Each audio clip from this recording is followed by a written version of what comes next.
Dans le cadre des projets PAFOB et Pragricole, financés par Oxfam et IRED, l'Union Haguruka des coopératives multifilières IRACOM en cycle et ADISCO, en partenariat avec le ministère de l'Environnement, de l'Agriculture et de l'Élevage, ont organisé une foire agricole dédiée à la présentation des résultats de ces deux projets après évaluation de ce qui a été réalisé par UHACOM et ADISCO. Cette foire a eu lieu en date du 22 novembre 2022 en mairie de Bujumbura.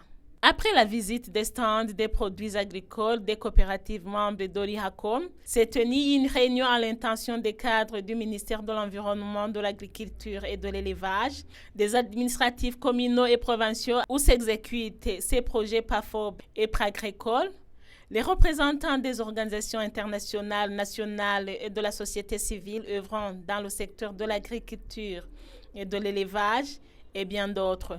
L'objectif était de voir ensemble les résultats après évaluation de ce qui a été réalisé par la population, accompagnée par UHACOM et ADISCO, via le projet PAFOB et Pragricole. Dans son discours, la représentante du ministre ayant dans ses attributions l'environnement, l'agriculture et l'élevage a fait savoir que le ministère salue la contribution de l'ADISCO et UHACOM et d'autres organisations qui s'engagent à améliorer la sauvegarde alimentaire de notre pays. Son Excellence le Président de la République du Burundi recommande l'augmentation de la production pour que chaque bouche ait à manger et chaque poche ait de l'argent. Il encourage aussi le regroupement de la population en coopérative pour mieux affronter les défis qui existent dans tous les secteurs de l'économie nationale, en particulier dans le secteur agricole. Le ministère de l'Environnement, de l'Agriculture et de l'Élevage reconnaît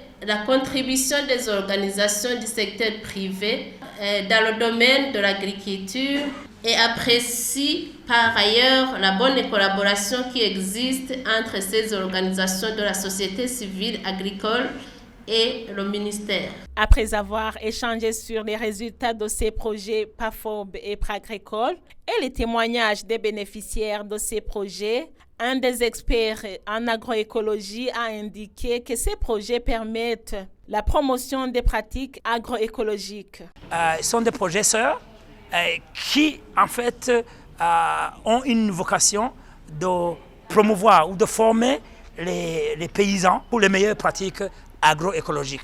L'agroécologie étant une pratique ancestrale mais innovante qui permet de produire rentablement et durablement. Rentablement pourquoi? C'est une approche agricole qui permet d'investir très peu d'argent et de générer beaucoup d'argent. Et c'est une approche aussi durable parce que l'agroécologie permet de produire en préservant l'environnement. Nos analyses nous permettent de recommander ce qui suit. D'abord, aux porteurs du projet ADISCO, IHACOM et Diobas, nous leur recommandons de continuer à travailler main dans la main avec l'administration, que ce soit l'administration locale, l'administration communale, l'administration provinciale. Donc nous suggérons de raffiner une approche plus fédératrice qui pourrait en fait rendre plus facile la communication entre le paysan et les experts accompagnateurs.